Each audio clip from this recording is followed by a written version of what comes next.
Well, we hope everyone has had a good lunch and you're back now to study the Word of God.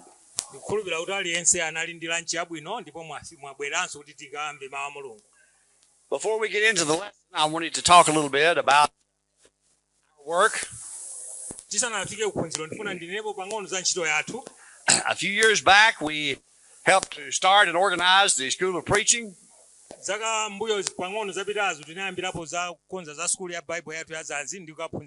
And ever since that time, we've been every year and work with you in this gospel meeting. I know that there are many churches of Christ that are helping to plan the meeting.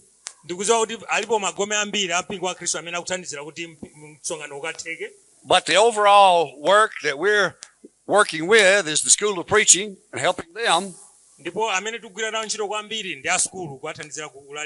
And the Longway School of Biblical Studies is doing a tremendous job in Malawi.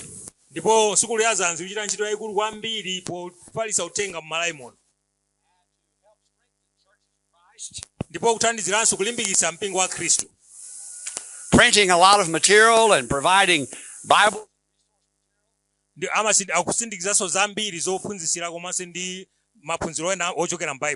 Are working together with new church. And I want to encourage all church to consider sending your young men to this school. It is a faithful school training.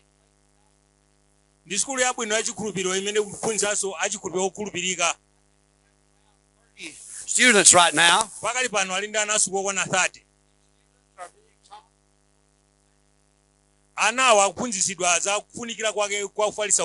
I know each week we get a report from about 40, 45 men who graduated from the school.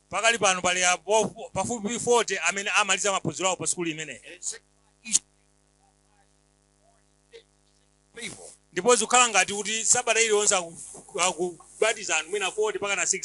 I hope that you'll get behind this school and support this school.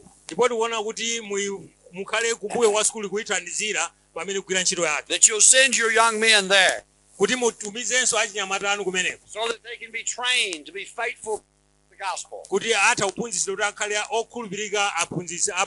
This is very, very important. And we're very happy to be associated with and working with the Longway School of Biblical Studies.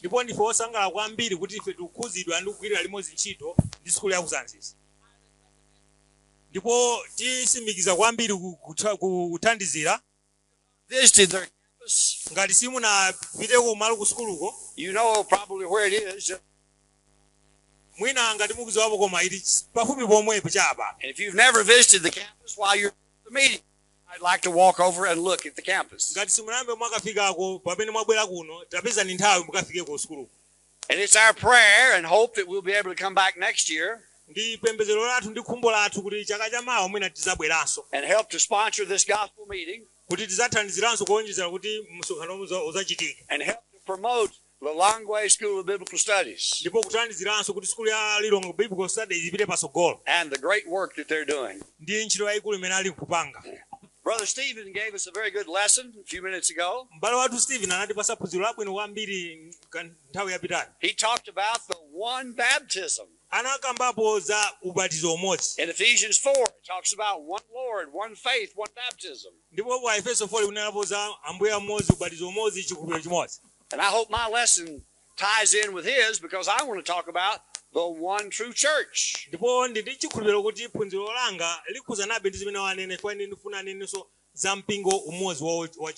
There is a tremendous amount of religious division in the world. Probably no one knows how many different denominations there are, because they're springing up every hour.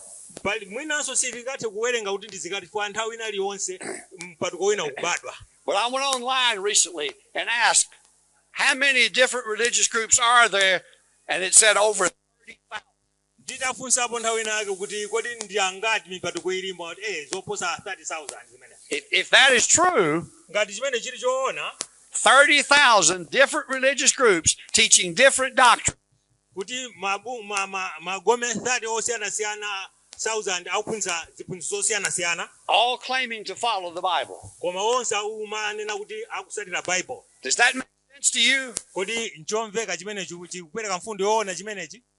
30,000 different groups teaching different things, be all following the Bible? Ndizotheka zoti kuti magome 30,000 zosiyana-siyana mpingo onse wankumanena kuti kuphunzitsa Bible limodzi. If we were going to build a building over here somewhere, ngati tingamange nyumba inake chapa apa, and the architect drew up the blueprint, ndipo anzathu aja ojambula atijambule kuti mene ingaonekere, and we took that same blueprint and gave it to 30,000 different builders across the world. ndipo titatenga plan manager kwa apasa anthu 30,000 osiyana-siyana mu dziko lapansi. If those builders followed the blueprint, ndipo ngati omanga aja asatira plan manager, all 30,000 buildings would be different, wouldn't they?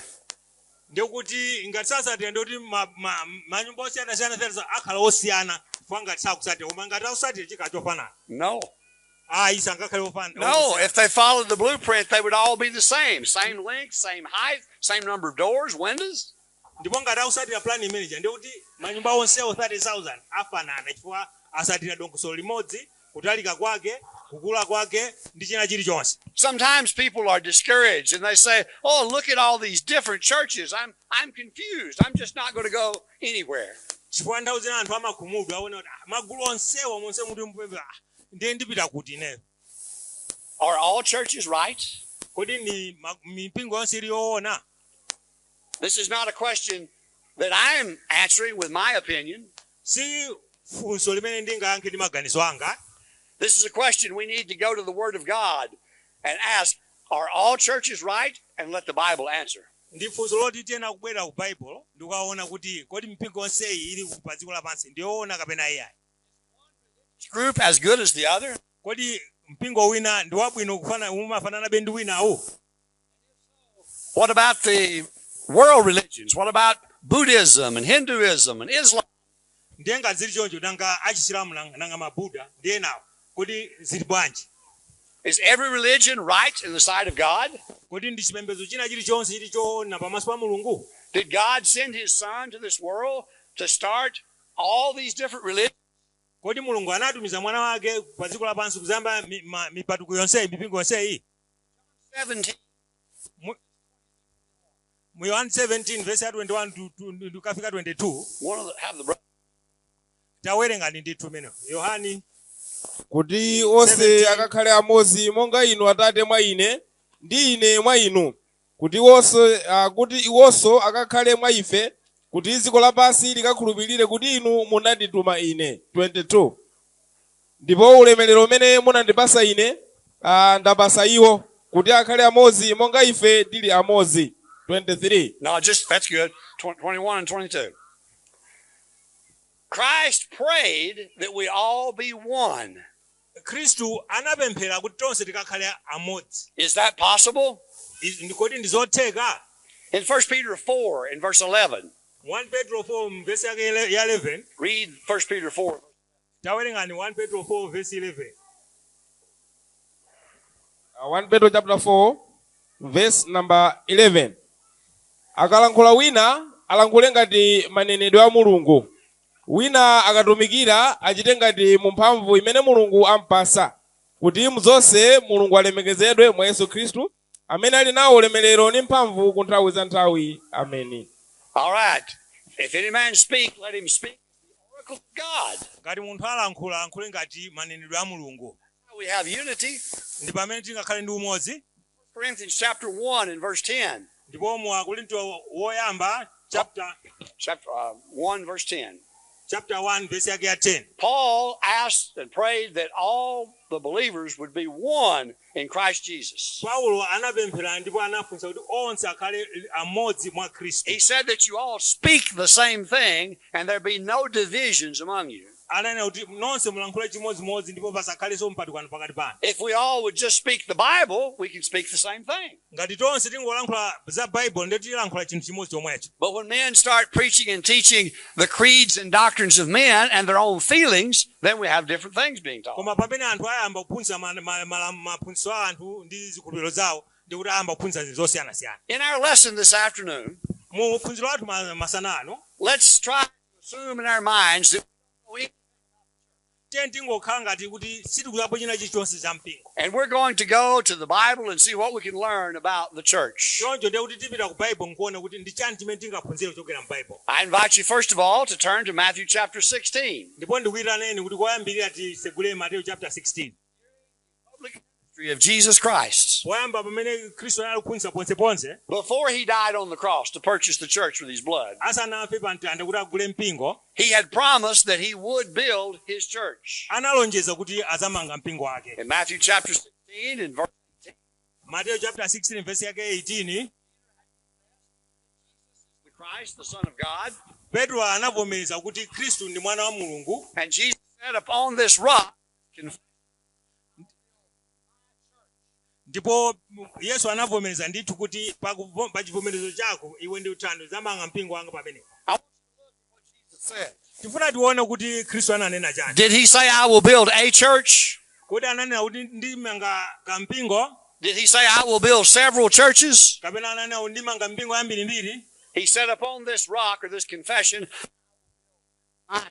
Ananena kuti pa chivomerezo chakocho ndizamanga mpingo wanga. who did Ndiye mpingo ndi wa ndani? it's Christ. Ndi Khristu mwini wake. He purchased it with his blood. Iyeyo anawugula ndi mwazi wake.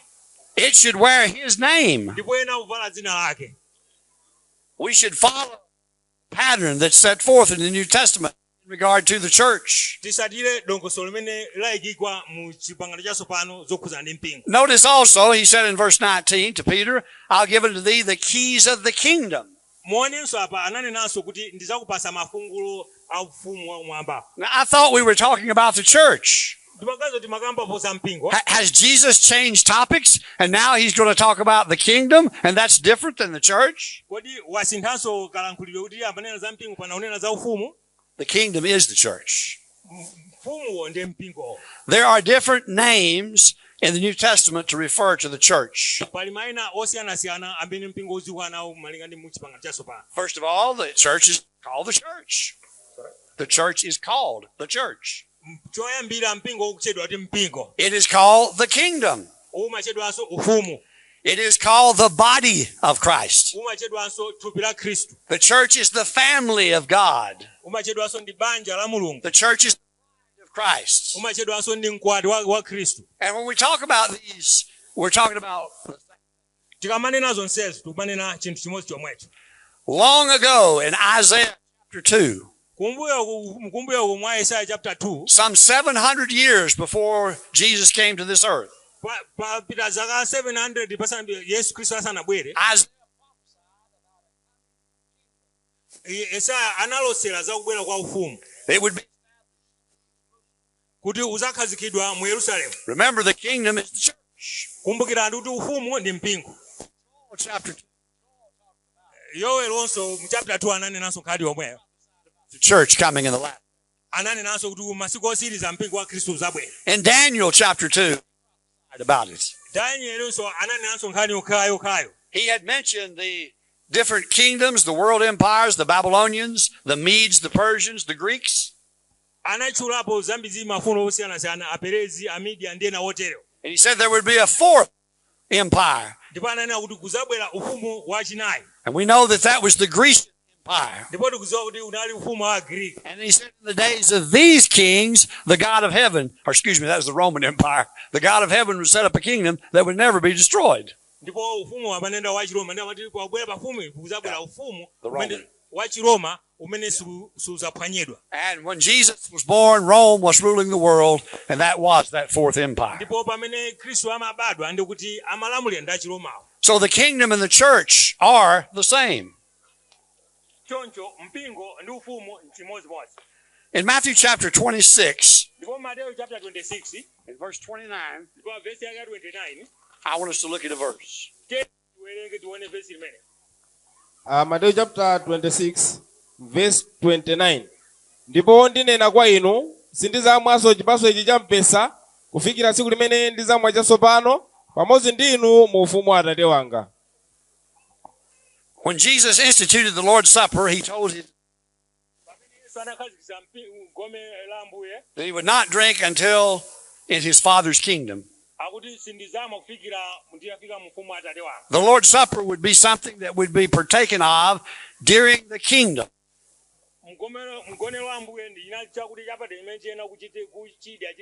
Or the church.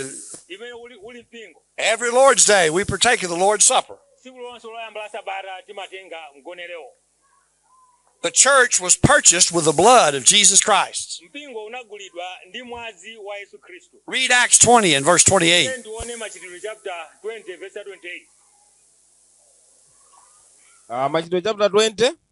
verse number 28. 28 alankhula motere. Tazichenjerani nokha ndi gulu lonse pamenepo Mzimu Woyera anakuyikani oyang'anira kuti muwete eklesia wa Mulungu umene anagula ndi mwazi wa Iye yekha. 29. Was purchased with the blood of Jesus Christ.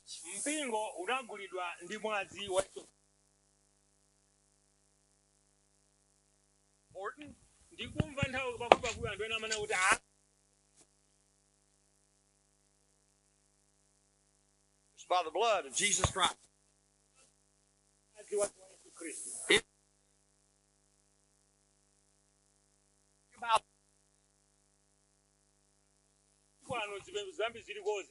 The word denomination means a part of the.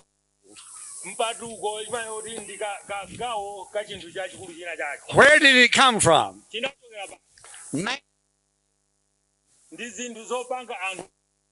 Christ started his church, and for the first 600 years or so, there was nothing but the Lord's church. And men began to depart from the truth of God's word. And they began to start their own religious groups. The first departure was the Catholic Church. It split away from the true church and started a man church. And from that one, you have many others that would spring into existence. But the church you read about in the New Testament is not a denomination. The Bible does not teach that the Catholic, the Baptist, the Methodist, the Presbyterian, and Church of Christ, they're all a part of the universal church.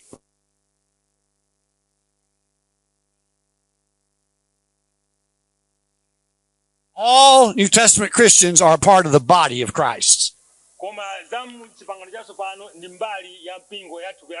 Christ is the head of the body. Does your body have a head? You have a body. You would look strange if you had 30,000 different bodies attached to one head.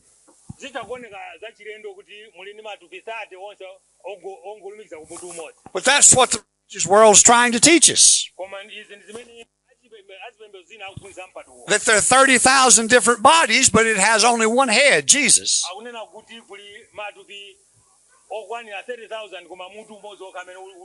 But that is false.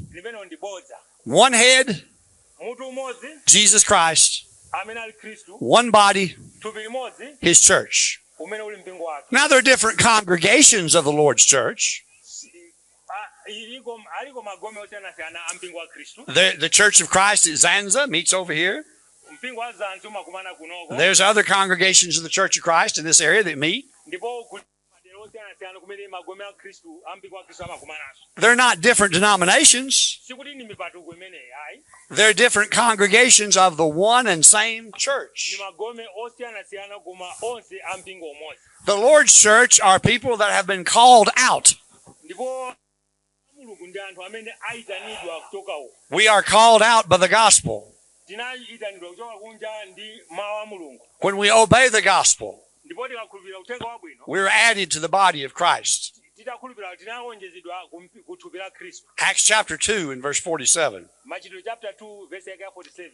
When we obey the gospel, tikakhulupirira mawu a Mulungu we become a New Testament Christian. timakhala akhristu a mchipangano chatsopano. We don't join the church of our choice. sikuti timangolumikizidwa ndi kumpingo umene tikufuna ifeyo. The saved are added to the church by the Lord. Koma opulumutsidwa amawonjezeredwa kumpingo wake ndi Khristu mwini wake. When you do what he said to do, he will add you to the church. ndipo tikapanga chimene anatiuza kuti tichite ndikuti atiwonjezera kumpingo kwake. Now, does the Bible teach there are many churches? Kodi mpingo Bible limaphunzitsa kuti kuli mpingo yambiri? It does not. Siziteroya. Matthew 6 promised, I will build my church. Matthew chapter 16 verse 18 Khristu analonjeza ndizamanga mpingo wanga. It belongs to him. Ndi wake kwa iyeyo. One. Umodzi. In Ephesians chapter 1, 22 and 23, Mwa Ephesians chapter 1 verse 22 mpaka 23. have the brother to read. Abale tawerenga. Efeso chapter 1 mu verse number 22. Ndipo anakonza zonse pasi pa mapazi ake, nampasa iye akhale mutu pa zonse. Kwa eklesia amene ali thupi lake, muzazidwe wa iye amene yazaza zonse mu zonse. That verse said,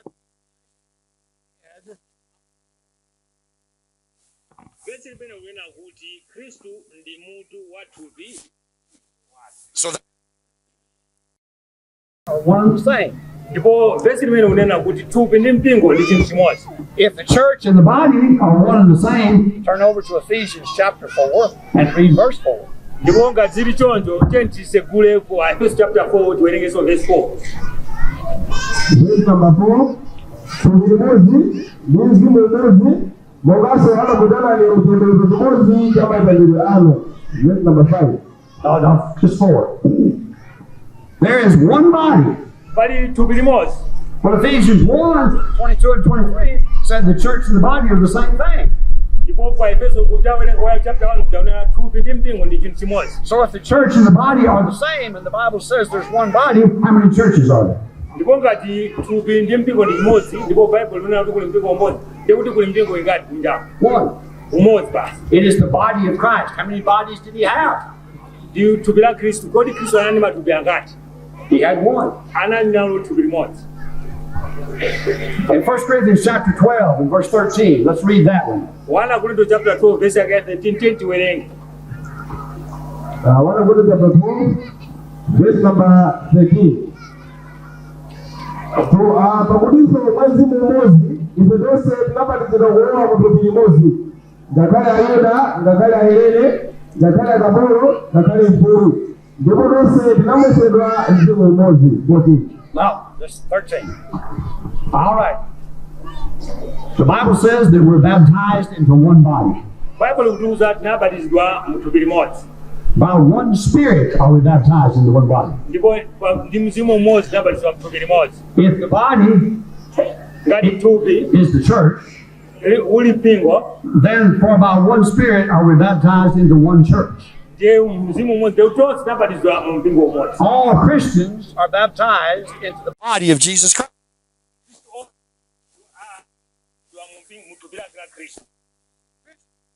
Children of God. And all of God's children are in his family. He doesn't have any children outside his family. If you've been saved according to the New Testament,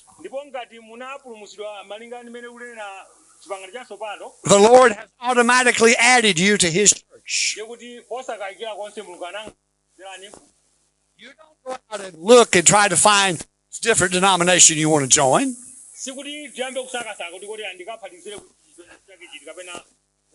When you obey Christ, the Lord adds you to his church.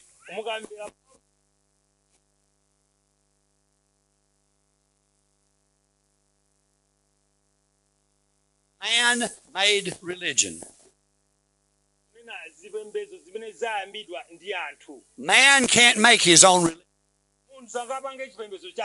In Jeremiah 10, verse 23, the Bible says it's not that walks to direct his own step. In Mark 7, verse 7, Jesus said, it is vain to doctrines and commandments of men.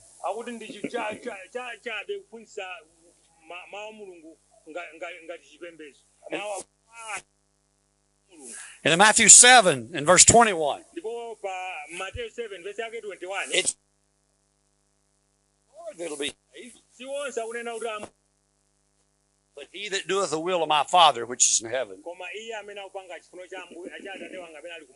In Galatians chapter 1, verses 6 through 9, let's read that. Verses 6 through 9. Verse 6 mpaka 9. Galatia chapter 1 verse 6 mpaka 9. Galatia chapter 6 verse number 1. 6 mpaka 9. Galatia chapter 6 verse number 6. Iye amene aphunzira mawu ayenera kuchereza wophunzitsayo mu zonse zabwino. Musanyengedwe, Mulungu sanyozeka. Pakuti chimene munthu achifesa chimenenso adzachituta. Sorry it is.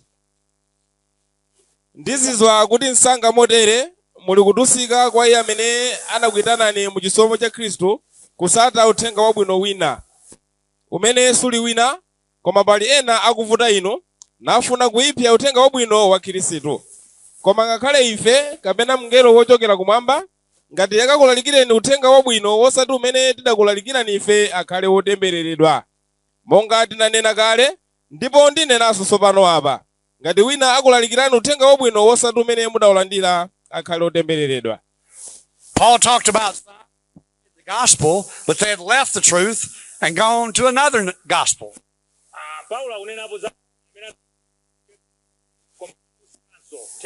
And then, which is not another. In other words, there's only one gospel. But he said there were some that trouble you and the gospel of Christ. When men teach things contrary to the will, they are perverting the gospel of Christ.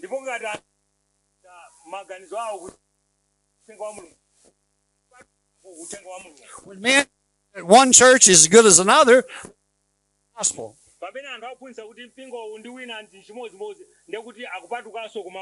When men teach,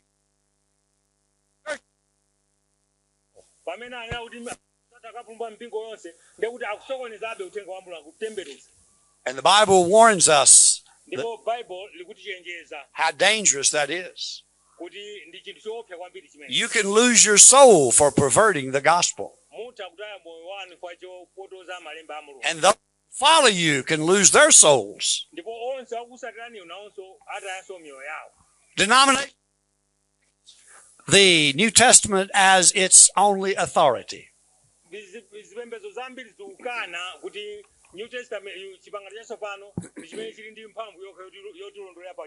Some of you may have been here last night. I presented a lesson on the authority of the Scriptures. What is your authority?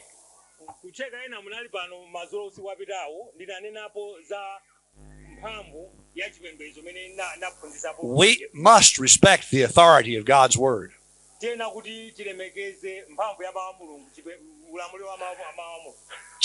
Timothy 3, verses 16 and 17. That all Scripture is inspired of God. The Bible teaches us that the only thing we need is the Bible. We don't need creeds and the doctrines of men. We don't need what leaders feel or believe.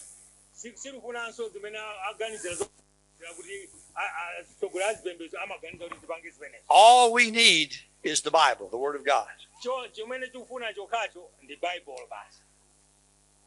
The pattern for the church is set forth in the New Testament. kunayalidwa kuchokera mu chipanga cha tsopano. Remember, Tanenapo za plani. a pattern is a blueprint. Kukhululukidwa ndi plani iso imeneyo. And the Lord's church was built according to a pattern or blueprint. Ndipo kukhululukidwa kuna ndi mpingo wa Khristu unamangidwa malinga ndi plani imene Mulungu adapereka. God has always given man a pattern. Ndipo Mulungu nthawi zonse anatipasa dongosolo. He gave Noah a pattern in building the ark. Anampasa Nowa dongosolo la mmene angamangire. He gave Moses a pattern in building the tabernacle. Anampasa so mangire chiguwa. Is a man. Ndipo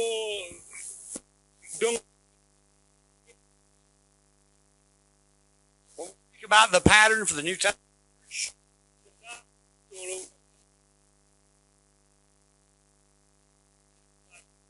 Here it is, the New Testament. That's the pattern. That's what we're to follow. In 1 Corinthians chapter 4 and verse 17,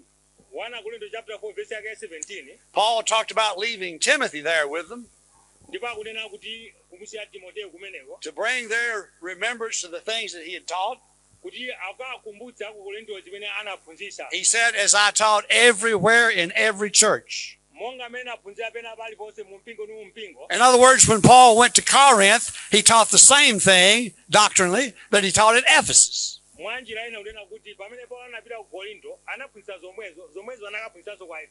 he went to Philippi and Thessalonica, he taught the same thing. Do the religious groups in this area all teach the same thing? No, they do not. Most of them teach that you don't have to be baptized to be saved.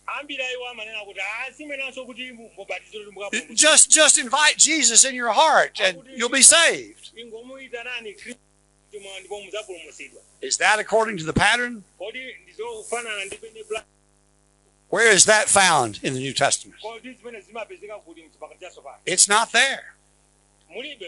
One group teaches, once saved, always saved. If you obey the gospel, you can never be lost. I said, one religious group teaches, once saved, always saved.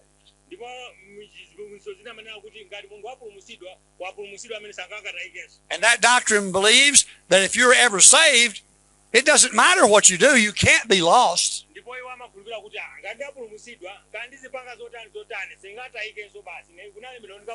But the next denomination down the road, they don't teach that. So they're all teaching different things. Where is the truth is in God's Word. We must follow the Bible. Look at the pattern for the New Testament church. The church you read about in the Bible were the name of Christ. It was the Church of Christ.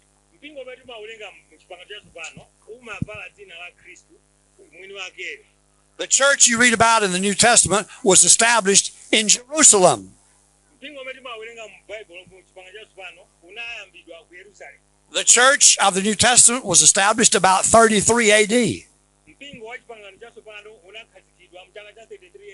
When you study through the New Testament, you find that the plan of salvation that was taught was that men had to hear the gospel, they had to believe it, repent of their sins, confess with their mouth that Jesus Christ is the Son of God, and be buried in the watery graves of baptism for the remission of sins. This is the pattern. Now, if that's what the church of the New Testament did and was established, a church that doesn't wear Christ's name can't be the church of the New Testament. A church that was started in England instead of in Jerusalem, that can't be the Lord's church.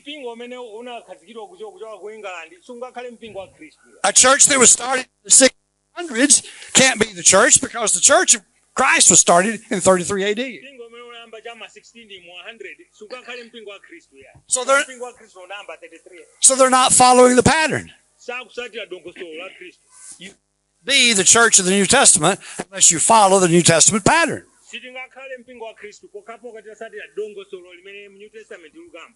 I hope you'll give serious thought to the things we're talking about. ndikuganiza kuti muganizapo kodzama kwambiri pa zinthu zimene takhala tikulankhula panopo.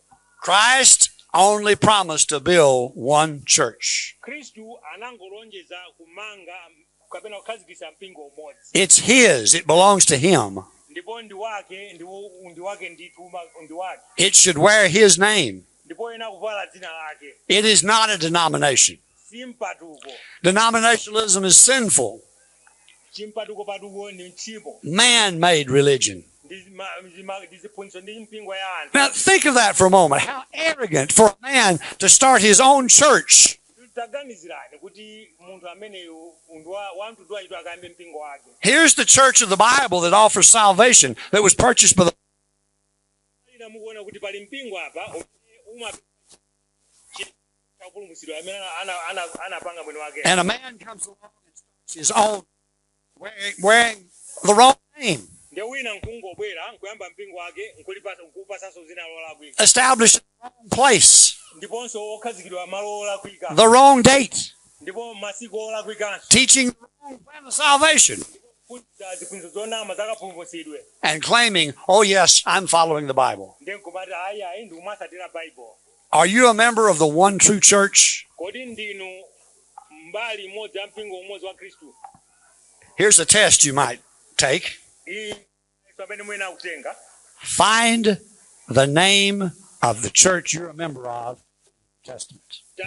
tapezani dzina la mpingo mu baibulo memba wako kumenekoko. In other words, find ndipo mwanjira katolika tapezani dzina loti katolika. if you're a member of the Seventh-day Adventist Church, find that in the Bible. ndipo ngati muli a Seventh Day tasakayang'anani dzinalo ngati lilimo mu baibulo la Seventh Day. If you can't read the name of the church you're a member of, you're in the wrong church. ndipo ngati simungalipezemo dzinalo mu baibulo ndikuti muli mpingo olakwika. Those word church, kwa ife amene word,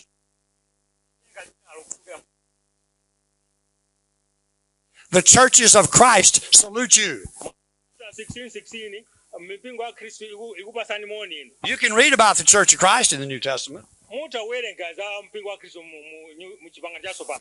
All of these different denominations. koma osati zina ndi zina zonse simungazipeza. Why don't you just be a member of the Lord's church? nanga ndifua chani memba wa mpingo wa khristu? It's the one that was purchased by His blood. chifukwa ndi umene anaugula iye ndi mwazi wake. The blood of Christ is not in man-made churches. mwazi wa khristu suli mu magome mipingo pena akhazikitsa anthu ambawa. When you study the book of Acts and see those examples of conversion, ndipo tikamasa anthu in order to be a Christian, kwena kuti mumvere kutenga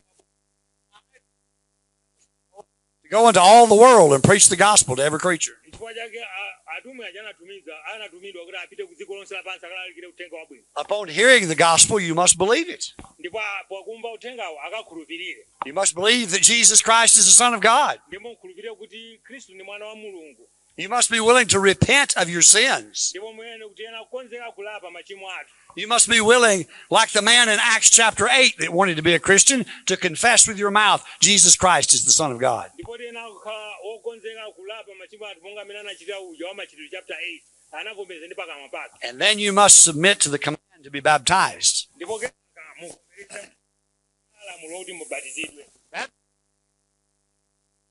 Been saved. ubatizo si wa munthu amene wapulumutsidwa kale. Acts 20 says that washes away our sins. machitidwe chapter 22 verse 16 akuti ubatizo umachapa machimo athu. If you're saved before you're baptized, you're saved while you're still in your sins. ndipo ngati munganene kuti ine napulumutsidwa asanabatizidwe kuti mupulumutsidwe bwanji pamene mukadali mchimo. You can't be saved while you're still in your sins. simungapulumutsidwe mupulumusidwe mugadali mu kimo. And when you not a gospel, the true gospel, the Lord you to his one.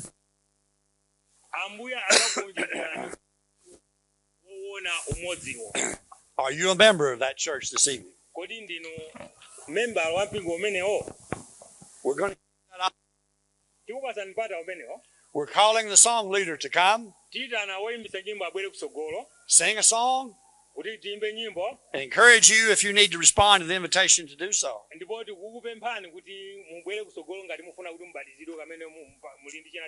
I would think that as many people that are here, there are some here that are not New Testament Christians.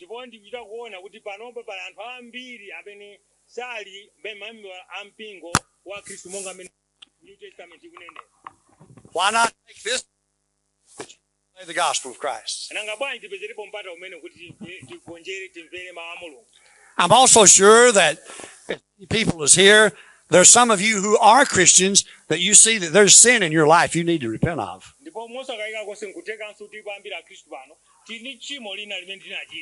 Don't go home with baggage of sin. Relieve yourself of the burden by repenting of your sins and having the Lord to forgive you of your sins.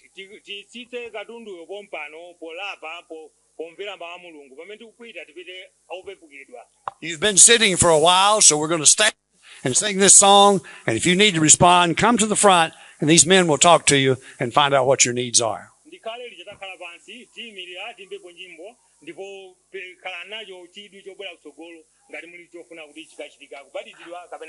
Let's be standing and sing.